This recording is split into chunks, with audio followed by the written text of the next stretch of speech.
How to fix PS4 error NP-34954-5.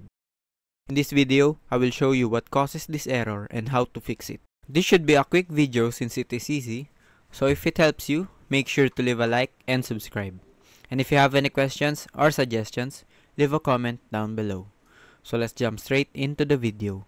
So this error occurs when you are trying to play some games. The first thing that you can do is restart your PS4.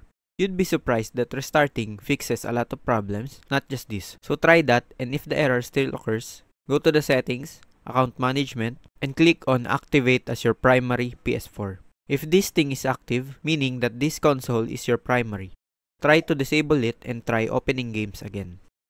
Then if you want to activate this console again as primary, you have to sign in on your PlayStation account and deactivate other consoles that this account is logged on. Note that you can do this once every 6 months though.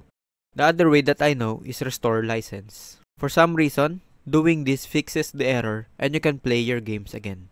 Another thing that you can do is go to the settings and open the network section. You can reconnect your internet connection and maybe try to restart your router because it may be just a network issue that the error occurs. And maybe you can set up the internet connection again to reset the connection. You can also try to connect it to other Wi-Fi or router and see if this works. Once you've done these things, check if you can now play a game without the error.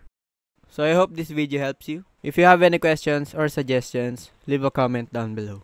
And don't forget to leave a like, share, and subscribe to my channel. Thank you guys!